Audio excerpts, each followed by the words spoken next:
ഞാനിപ്പോൾ UDF-മായി ബന്ധപ്പെട്ടുകൊണ്ട് UDF ചെയ്ത കാര്യങ്ങളും UDF-മായി ബന്ധപ്പെട്ടുകൊണ്ട് ഇന്ന് വിജയം കൈവരിക്കുന്ന ഈ അവസരത്തിൽ ഞങ്ങളെ സംബന്ധിച്ചിടത്തോളം ഞങ്ങളേറെ സന്തോഷത്തോടു കൂടിയാണ് ഇവിടെ എത്തിയത്.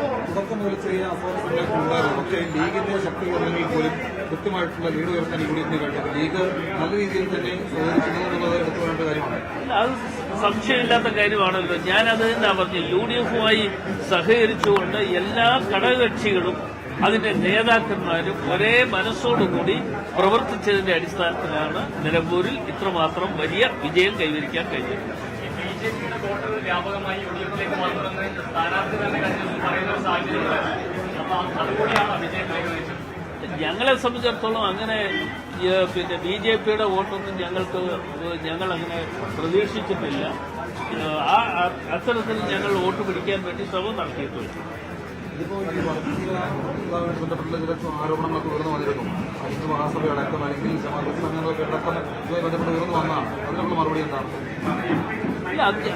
അതൊക്കെ നേരത്തെ തന്നെ ഇത്തരം കാര്യങ്ങൾക്ക് മറുപടി പറഞ്ഞിട്ടുള്ളതാണ്. ആ മറുപടിയിലെല്ലാം തന്നെയുണ്ട്. ഇപ്പോൾ ആവർത്തിച്ച് ഓരോ കാര്യങ്ങളും നിങ്ങൾ ചോദിക്കുമ്പോൾ അത് വീണ്ടും അതേക്കുറിച്ച് പറയുന്നതിന് ഇപ്പോൾ തയ്യാറല്ല. ഇതിന് സമയമുണ്ട്, ഇനിയുണ്ട്. അന്നേരം നമുക്ക് പറയാം.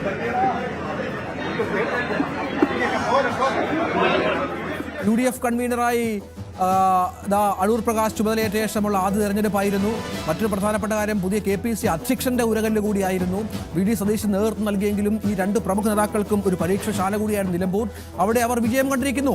7532 വോട്ടുകളുടെ ലീഡ് ഇപ്പോൾ 10 റൗണ്ട് പിന്നിടുമ്പോൾ ഷൗക്കത്ത് ഭൂരിപക്ഷം നേടി എന്നുള്ളത് ചെറിയ കാര്യമല്ല.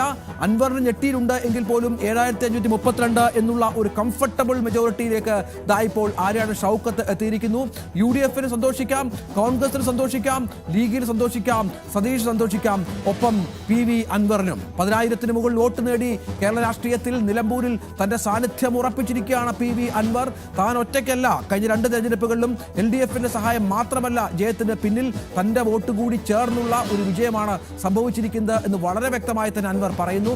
തനിക്കുള്ള വോട്ടുകൾ നിലമ്പൂരിൽ എത്രയുണ്ട് എന്ന് വളരെ വ്യക്തമായി കൃത്യമായും മുന്നണികളെ ബോധ്യപ്പെടുത്താൻ അൻവർ 10,000-ൽ പരം വോട്ടുകൾ പിടിച്ചിട്ടുണ്ട് ഇപ്പോൾ. പക്ഷേ അൻവറിന് ഇതേ ട്രെൻഡ് നിലനിർത്താൻ കഴിയുമോ എന്നത് വരുന്ന ഘട്ടങ്ങൾ നിർണായകമാണ്. കാരണം ഈ തെരഞ്ഞെടുപ്പിൽ അൻവർ 10,000-ൽ പരം വോട്ടുകൾ പിടിക്കും എന്നത് പൊതുവിൽ ഇടതു വലതു മുന്നണികൾ ഒരേ സമയം വിലയിരുത്തിയതാണ്. അൻവറിനെ